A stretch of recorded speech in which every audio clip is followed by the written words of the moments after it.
என்ன எடுத்துக்கிட்டீங்க அப்படின்னா, என்னுடைய பலம் வந்து அமைதியா இருக்கிறது.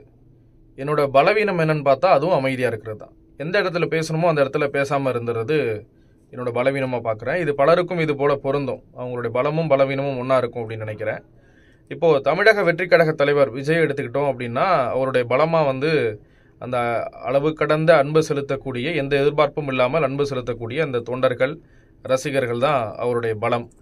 அதே நேரத்தில் அதில் ஒரு சிலரால் அதுவே அவருக்கு பலவீனமாக போயிடுமோ அப்படிங்கிற ஒரு ஐயம் இருக்குது. இப்போது தஞ்சாவூரில் நடந்த அந்த பரப்புரையின் பொழுது ஒரு இளைஞர் இறந்ததை பார்த்தோம்.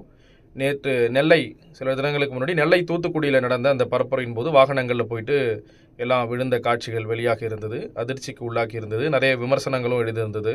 அதே போன்று சிவகங்கை கூட்டத்தில் வந்து அவர் பேச முடியாமல் போச்சு. இது போன்ற சில காரணங்களால் இப்போது கடலூர் பரப்புரை அதுவும் வந்து ரத்து செய்யப்பட்டிருக்கு.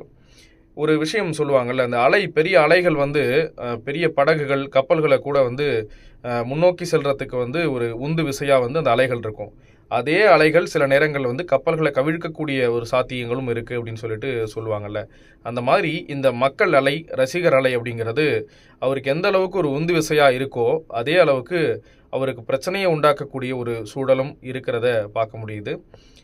இதை வந்து விஜய் மீதான ஒரு விமர்சனமாகவோ இல்லை ஒரு குற்றச்சாட்டாவோ நான் முன்வைக்கலை. ஏன்னா பலரும் வந்து அதை வந்து விஜய்க்கு வந்து சரியாக இதை கையாள தெரியல, விஜயினுடைய ரசிகர்கள் தற்குறிகள் அப்படின்னு சொல்லிட்டு நிறையா விமர்சனத்தெல்லாம் முன்வைக்கிறாங்க. இப்போது நம்ம ஒரு பொதுவான ஒரு விஷயத்துலேருந்து அணுகணும் அப்படின்னா, நம்ம நேசிக்கக்கூடிய ஒரு நபர் அவர் வெற்றி பெறணும், அவர் வாழ்க்கையில் முன்னேறணும், அவருடைய எண்ணங்கள் நிறைவேறணும் அப்படின்னா என்ன பண்ணுவோம்? அவருக்கு என்ன தேவையோ, அவர் என்ன நம்ம செஞ்சால் அது அவருக்கு வந்து ஒரு நல்ல முன்னேற்றத்தை கொடுக்குமோ அதை தான் பண்ணுவோம். அப்படிங்கும் பொழுது இது போன்ற செயல்கள், அவரை வாகனங்களில் பின்தொடரக்கூடிய இது போன்ற செயல்கள் வந்து அவருக்கு பிரச்சனையை உண்டாக்குறத பார்க்குறோம், விமர்சனத்தை உண்டாக்குறத பார்க்குறோம். அவருக்கு உண்டாக்குறது மட்டும் இல்லாமல் அவர் பின்பற்றக்கூடிய நபர்கள் வந்து தற்குறிகள் அப்படிங்கிற ஒரு விமர்சனங்கள் முன்வைக்கப்படுது. அப்படி இருக்கும் பொழுது அந்த விஷயங்களை மாற்றிக்கிறது நல்லது அப்படின்ட்டு என்னுடைய கருத்து. இது ஒரு குற்றச்சாட்டாவோ விமர்சனமாகவோ முன்வைக்கல. இது வந்து ஒரு அக்கறையின் அடிப்படையிலான ஒரு விஷயமா நான் இதை பதிவு செய்ய விரும்புகிறேன்.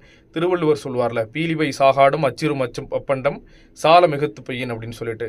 பறவை இறகாக இருந்தால் கூட அது வந்து அளவுக்கு அதிகமாக போகும்போது அது வந்து வண்டியினுடைய அச்சாணி முறியக்கூடிய ஒரு வாய்ப்புகள் ஏற்படும் அப்படின்னு சொல்லிட்டு சொல்லுவாங்கல்ல. பார்ப்போம் மாறுதா என்ன நிலைமை அப்படிங்கிறது.